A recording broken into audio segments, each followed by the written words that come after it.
KPRC2 News begins right now with breaking news. And that breaking news is a shooting scare inside Katy Mills Mall tonight. A jam-packed Friday night, of course, when shoppers were running for cover just seconds after shots were fired inside a jewelry store. And tonight we have just confirmed it was an employee opening fire on a couple of guys trying to rob the place. Our Jonathan Martinez live outside of Katy Mills tonight. Jonathan, was anybody hurt? You know what, guys? Fortunately, police say no one was injured during this incident, that they are calling an attempted smash and grab that ended ultimately in gunfire. To give you a better perspective of where we are at, if you look off to the left there, that is a Bass Pro Shop, and just on the other side here is the entrance that Katy police now have blocked off with crime scene tape as they investigate that jewelry store just on the other side there. According to Katy police, two suspects, one of them armed with a nail gun, entered a jewelry store here at Katy Mills Mall at around 7 o'clock this evening and started smashing display cases.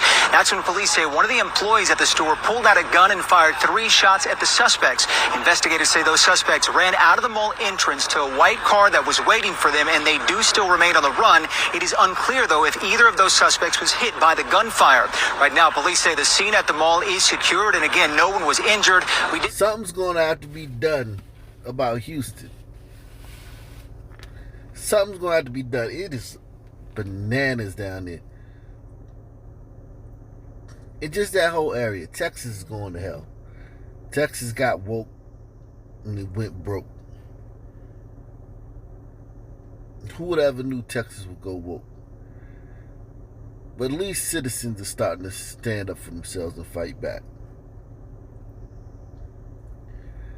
I want to make that one thing a hallmark of this channel, that I show citizens and hardworking people fighting back against this stuff. Because a lot of times I show a lot of hardworking, red-blooded Americans, whether they be Hispanic, black, white,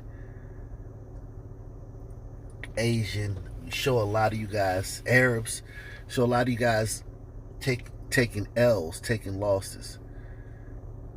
And I really, want to start showing, I really am starting to show you guys catching some W's, getting some wins, some in the win column, like our buddy Bernard Berry and so many others. Because this is domestic terrorism, what's going on.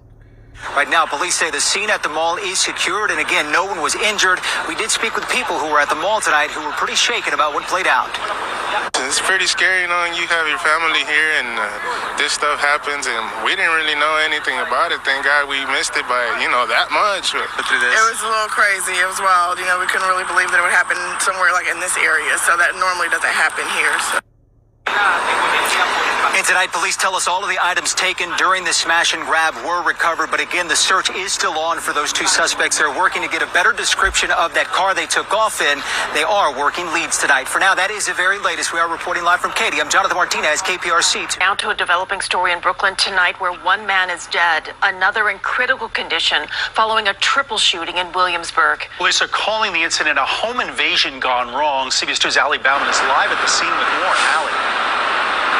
Dick and Christine, police tell us there was some sort of dispute between the apparent intruder and the two residents. Then shots were fired outside the apartment door, and when first responders arrived, the intruder was dead.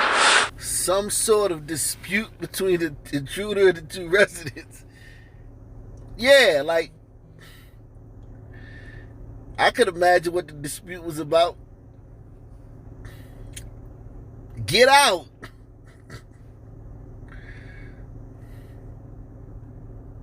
No. Okay, there's the dispute. What are you doing? Coming to rob you. Like, there was some sort of dispute between the intruder and the two. And I get it. It's deeper than that, but on the surface level, like, not really. Dick and Christine, police tell us there was some sort of dispute between the apparent intruder and the two residents. Then shots were fired outside the apartment door, and when first responders arrived, the intruder was dead. NYPD investigators spent Thursday evening inside this Williamsburg apartment building on Broadway near Bartlett Street. Police were initially called here around 3:15 p.m. for reports of 3 people shot inside. My grandma was upstairs by herself when this happened. She said she heard the gunshots and she was scared, so she just went to my room. Authorities say a man was trying to break into one of the apartments. He had a gun, and so did the 2 people who lived there. They were newcomers. They had just moved in. It's unclear who opened fire first, but the intruder was shot in the face and died in the hallway. The 36-year-old man who lives in the apartment was shot in the torso and rushed to the hospital in critical condition, and the 29-year-old woman who lives with him was shot in the arm. Nothing like this happens around my community, so it's weird and shocking. Say what?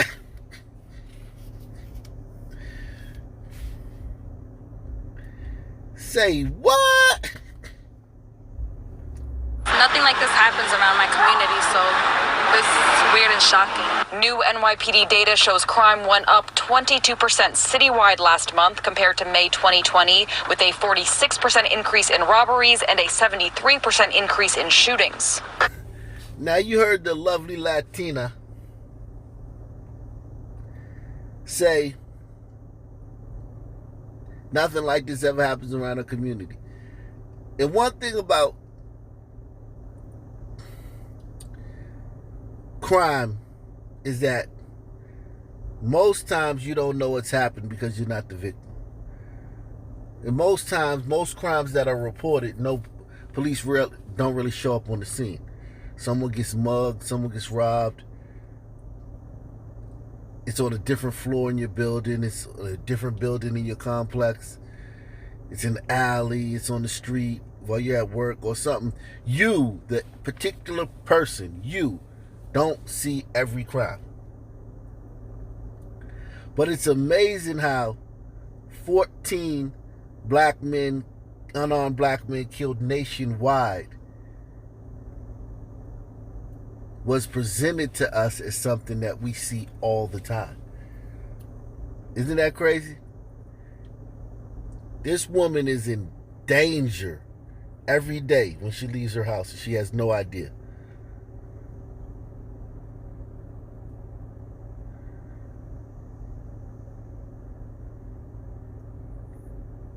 She probably knows, but she probably doesn't think it's going to happen to her because she's young.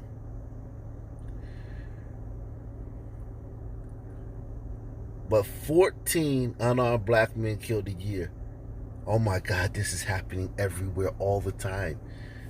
You got people online telling fake stories of encounters they had with police. The whole nation loses its head over that. This girl doesn't even know what's happening in her own neighborhood. And I'm sure you guys know why, because the media. So make sure you share these videos. Make sure you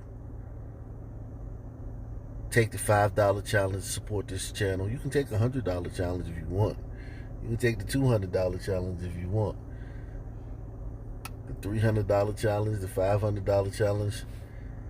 Do whatever you feel. However, but make sure you support the channel so we can get what's really happening, because I'd hate for this young lady to be walking around so oblivious to what's happening in her community. And I'm sure a lot of that is youth, and I'm sure a lot of that is her expectation. Like what she thinks is a bad neighborhood is different being a New Yorker of color. It's like, it got to be really, really, really bad for her to think it's bad. And plus, this area has been gentrified too. So, a lot of things working here. Why this young lady may be oblivious to the danger that she's in and the crime wave that's overtaking her area. But, share these videos, hit the like button, subscribe, all that good stuff. Nothing like this happens around my community, so it's weird and shocking. New NYPD data shows crime went up 22% citywide last month compared to May 2020, with a 46% increase in robberies and a 73% increase in shootings. It's a wake-up call, and now you gotta, as you can see, they leave the windows open, the fire escape and stuff like that. Now you gotta be careful who comes into the building. Investigators are still on scene here trying to figure out the sequence of events. Police have not yet identified the person who died. We're told the 2 residents are expected to survive. We're live in Williamsburg, Brooklyn. Allie Bauman, CBS 2 News. The city of Canton says that the West Side Trailer Park isn't Canton PD's jurisdiction, but members of the Hispanic community really don't care whose jurisdiction it is. They want the violent crime towards them here in the city of Canton and Madison County to stop. Early Saturday morning, a robbery at this trailer park in Madison County led to the death of Emilio Garcia. You can still see flowers laid in his honor. This trailer park is just minutes from downtown Canton, but officials say it's not their jurisdiction yet. Therefore, I ask everyone to stop blaming Canton for this atrocious crime.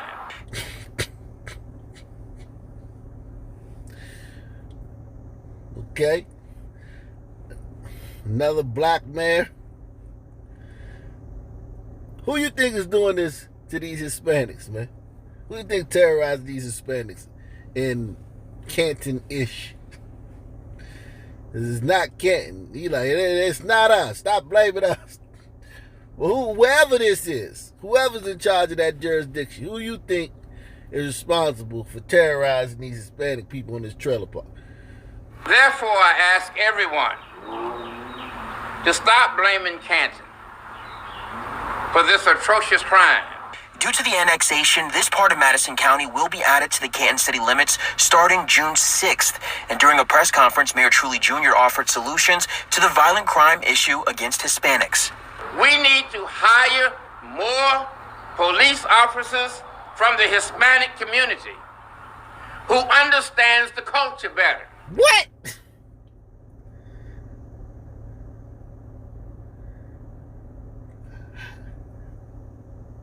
Well, how do you explain Mexico, Uruguay, Colombia, Venezuela, where all the cops are Hispanic? Those are some of the most dangerous places on the planet. And besides, you still haven't addressed who's doing this to these Hispanics, man. And why they feel they're being targeted. And targeted is the key word, because that implies that it's someone else doing it. Now, is it Trump supporters? Is it Capitol rioters, Proud Boys? Who's targeting these Hispanics in Canton?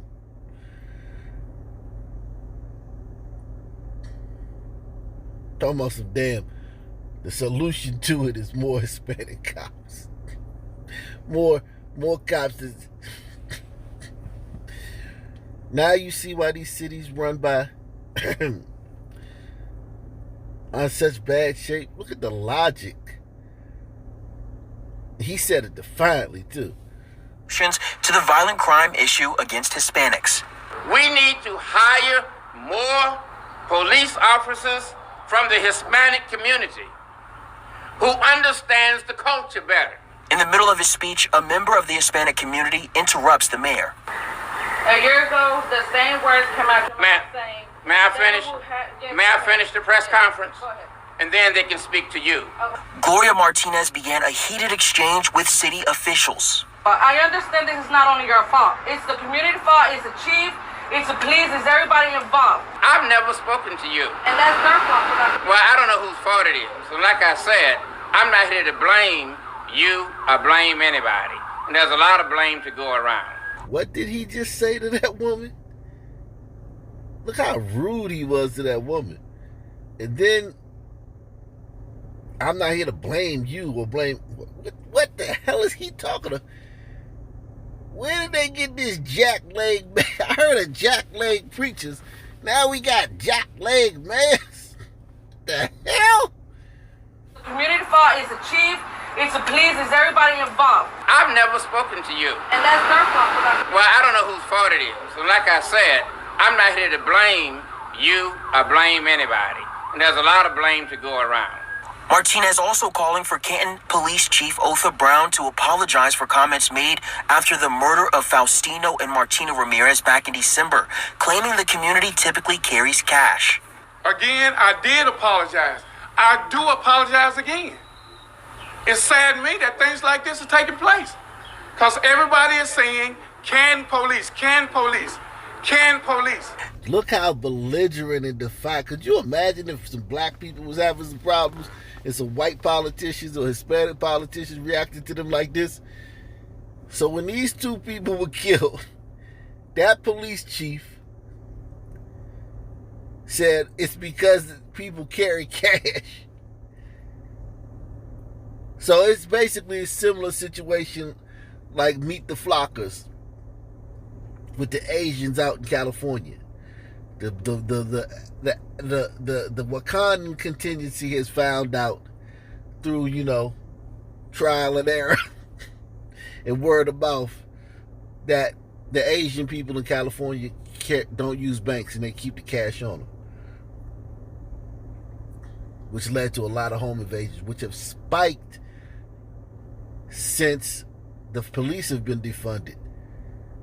And now they're calling it Asian attacks, when really there's not a spike in Asian attacks. These are not Asian attacks, these are robberies, many of them. And the robberies are happening more often because now that people know, that criminals know that they don't have to worry about the police as much, they're now robbing Asians who keep cash in their homes instead of using banks. They're being told that the reason you're getting robbed is because these people in Canton are now being told, or were told initially, that the reason you're being robbed is because black people know you carry cash. And if you weren't known for carrying cash, nobody would rob you.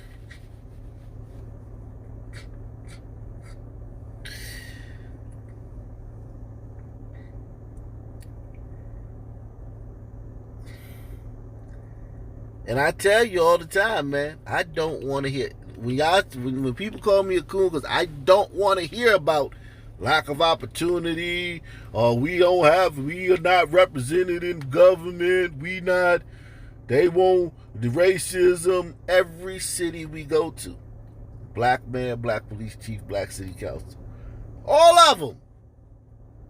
Martinez also calling for Canton Police Chief Otha Brown to apologize for comments made after the murder of Faustino and Martina Ramirez back in December, claiming the community typically carries cash. Again, I did apologize. I do apologize again. It's sad to me that things like this are taking place. Because everybody is saying, can police, can police, can police. The conference ended with the mayor agreeing to sit down with Gloria Wednesday afternoon as tension between the Hispanic community and the city of Canton continues to grow. And the city of Canton created that Hispanic task force a few months back to help build better communication between the Hispanic community and the city of Canton. But people here continue to say that they are frustrated that there are still no suspects in the investigation of the murder of the Martinez family. In Canton, Cecil Hannibal, 16, WABC News.